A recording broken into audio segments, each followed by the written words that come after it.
अब हम पढ़ेंगे सेक्शन 160। सेक्शन 160 के अंतर्गत है साक्षियों की हाजिरी की अपेक्षा करने की पुलिस अधिकारी की शक्ति। तो इसमें है सबसे पहले 160 सब 1 के अंतर्गत कोई पुलिस अधिकारी जो इस अध्याय के अधीन अन्वेषण कर रहा है अपने थाने की या किसी पास के थाने की सीमाओं के अंदर विद्यमान किसी ऐसे व्यक्ति से जिसके पास जो कि जिसको इत्तला दी गई है उसको इत्तला से या अन्यथा उस मामले के तथ्यों और परिस्थितियों से परिचित होना प्रतीत होता है अपने समक्ष हाजिर होने की अपेक्षा लिखित आदेश के द्वारा वह कर सकता है और वह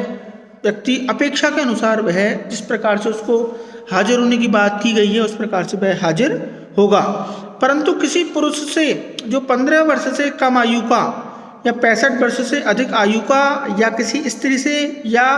किसी मानसिक या शारीरिक रूप से निःशक्त व्यक्ति से ऐसे स्थान से जिसमें ऐसा पुरुष या ऐसी स्त्री निवास करती है भिन्न स्थान पर हाजिर होने की जो अपेक्षा है वह अपेक्षा नहीं की जाएगी। अब ऐसा जो प्रावधान है यह है दंड विधि संशोधन अधिनियम 2013 का एक्ट नंबर 13 और यह 3/2/2013 से इसको प्रभावी किया गया है, तब से यह जोड़ा गया है। इसके साथ साथ 160 सब 2 के अंतर्गत एक आ गया है अपने निवास स्थान से भिन्न किसी स्थान पर उपधारा 1 के अधीन हाजिर होने के लिए प्रत्येक व्यक्ति के उचित खर्चों का पुलिस अधिकारी द्वारा संदाय कराने के लिए राज्य सरकार इस निमित्त बनाए गए नियमों के द्वारा उपबंध जो कि है कि कर सकती है। और इसमें एक इम्पोर्टेंट केस भी आता है इस सेक्शन के अंतर्गत 160 के अंतर्गत श्रीमती नंदिनी सतपथी बनाम PL दानी। तो यह AIR 1978 सुप्रीम कोर्ट का केस है और इस केस के अंतर्गत सुप्रीम कोर्ट ने यह स्पष्ट किया कि किसी महिला को पुलिस थाने में हाजिर होने के लिए विवश किया जाता है, कंपेल किया जाता है,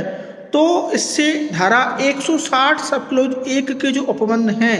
उन उपबंधों का अतिलंघन होगा और यह एक दंडनीय कार्य होगा।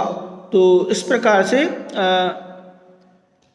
यह इस केस के अंतर्गत सेट किया गया था, डिसाइडेड किया गया था।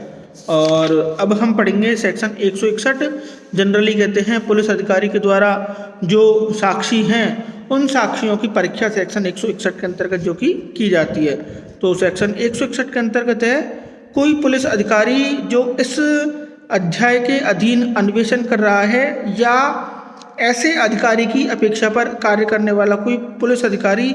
जो ऐसी पंक्ति से निम्नतर पंक्ति का नहीं है जिसे राज्य सरकार साधारणतया या विशेष आदेश के द्वारा इस निमित्त विहित करे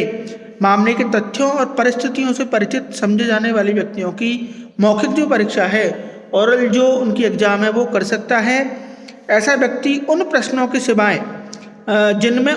उत्तरों की प्रवृत्ति उसे आपराधिक आरोपों या शास्ति या समापरण की आशंका में डालने की है, ऐसे मामलों से संबंधित उन सब प्रश्नों का सही उत्तर देने के लिए वह व्यक्ति आवश्यक होगा जो ऐसा अधिकारी उससे पूछता है। सब 3 के अंतर्गत कहा गया है पुलिस अधिकारी इस धारा के अधीन परीक्षा के दौरान उसके समक्ष किए गए किसी भी कथन को लेखबद्ध कर सकता है और यदि वह ऐसा करता है तो वह प्रत्येक ऐसे व्यक्ति के कथन का पृथक और सही अभिलेख बनाएगा जिसका कि वह अभिलिखित करता है। लेकिन इस उपधारा के अधीन किया गया कथन श्रव्य और इलेक्ट्रॉनिक साधनों के द्वारा भी अभिलेखित किया जा सकेगा। और इसमें इम्पोर्टेंट जो बात आती है वो 2013 में इसमें जोड़ी गई है, वो है किसी स्त्री का कथन जिसके विरुद्ध IPC section 354 A, B, C, D, section 376 A, B, C, D, E और सेक्शन 509 के अधीन अगर किया गया किसी भी प्रकार का अपराध है या किसी भी प्रकार के अपराध का अटेम्प्ट है यानी कि प्रयत्न है तो उस किसी महिला पुलिस अधिकारी के द्वारा या किसी महिला अधिकारी के द्वारा ऐसा जो कथन है उस ऐसे कथन को जो कि है अभिलिखित किया जाएगा। अब इसमें सबसे पहला एक केस आता है गणेश भवन पटेल और अन्य बनाम महाराष्ट्र राज्य EIR 1979 सुप्रीम कोर्ट। इस केस के अंतर्गत एक आ गया कि सबसे इम्पोर्टेंट इसमें यही लाइन कही गई थी कि पुलिस अधिकारी का यह दायित्व होगा, उसकी यह ड्यूटी होगी कि वह मौखिक परीक्षा के सभी कथनों को सही लिपिबद्ध करता रहे। इसके अलावा अब हम इसमें पढ़ेंगे जाहिरा हबीबुल्ला शेख बनाम state of Gujarat 2004 criminal law general 2050। इसमें यह डिसाइडेड किया गया कि पुलिस अधिकारी के लिए यह अनिवार्य नहीं है कि उसके समक्ष किए गए बयानों को वह अभिलिखित करे। तो ये इस केस के अंतर्गत जो है वो डिसाइडेड किया गया था। अब हम सेक्शन पढ़ेंगे 162। सेक्शन 162 के अंतर्गत है पुलिस से किए गए कथनों का हस्ताक्षरित नहीं किया जाना और कथनों का साक्ष्य में उपयोग करने की क्या बाध्यता है, उसके बारे में बताया गया है। तो 162 सब क्लोज 1 के अंतर्गत है किसी व्यक्ति द्वारा किसी पुलिस अधिकारी से इस अध्याय के अधीन अन्वेषण के दौरान किया गया कोई भी कथन यदि लेखबद्ध किया जाता है तो कथन करने वाले व्यक्ति के द्वारा उस कथन को हस्ताक्षरित नहीं किया जाएगा और न ही कोई कथन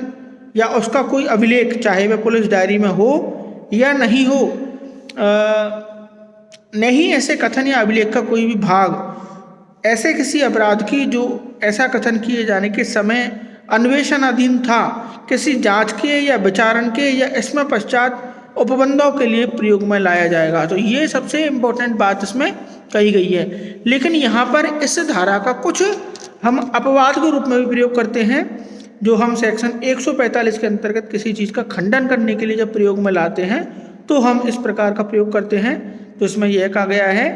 परंतु जब कोई साक्षी जिसका कथन उपयुक्त रूप से लेखबद्ध कर लिया गया है ऐसी जांच या विचारण में अभियोजन की ओर से बुलाया जाता है, तब यदि उसके कथन का कोई भाग सम्यक रूप से साबित कर दिया गया है तो अभियुक्त द्वारा न्यायालय की अनुज्ञा से अभियोजन के द्वारा उसका उपयोग ऐसे साक्षी की साक्ष्य का खंडन करने के लिए भारतीय साक्ष्य अधिनियम 1872 की धारा 145 के द्वारा जो उपबंधित रीति है उस रीति से किया जा सकता है। और जब ऐसे कथन का कोई भाग इस प्रकार से उपयोग में लाया जाता है तब उसका कोई भाग ऐसे साक्षी को पुनः परीक्षा में भी किंतु उसकी प्रति परीक्षा में निर्दिष्ट किसी बात का स्पष्टीकरण करने के प्रयोजन से ही प्रयोग में लाया जा सकता है। यानी कि यह बात बिल्कुल स्पष्ट रूप से क्लियर है कि क्रॉस एग्जाम को वेरी करने के लिए, क्रॉस एग्जाम को टैली करने के लिए ही इस प्रकार के कथन का प्रयोग कर सकते हैं। और सेक्शन 145 एविडेंस के अंतर्गत दिए गए जो प्रावधान हैं उन प्रावधानों का उपयोग करते हुए ही हम इस धारा के उपबंधों का प्रयोग कर सकते हैं और ऐसे स्टेटमेंट्स का यूज कर सकते हैं। अब 162 सब क्लोज 3 162 सब क्लोज 3 में है इस धारा के अधीन किसी भी बात के बारे में यह नहीं समझा जाएगा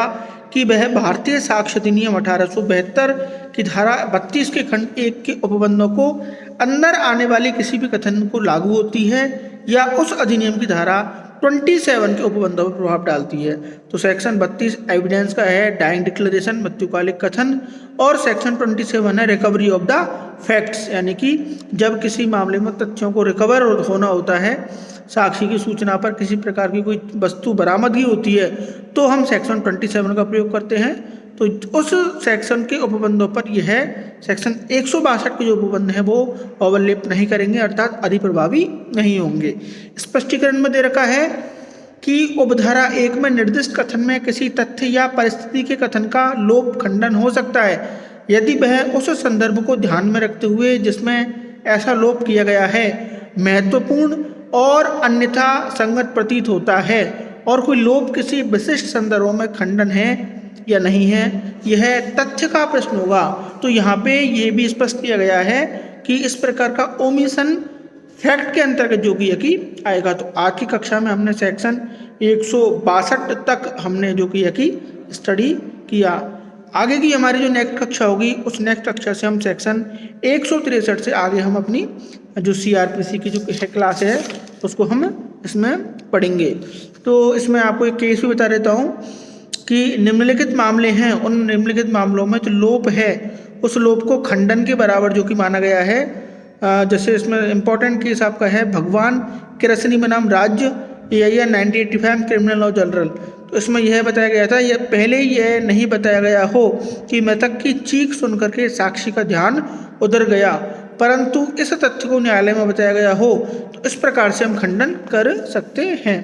तो इस प्रकार हमने आज सेक्शन जो कि है 160 जो हमारा है 2 है उस तक हमने पढ़ा। आगे की हमारी कक्षा होगी उसमें सेक्शन 163 से कंटिन्यू हम इसमें हमारी जो नेक्स्ट कक्षा है उसमें हम करेंगे। अब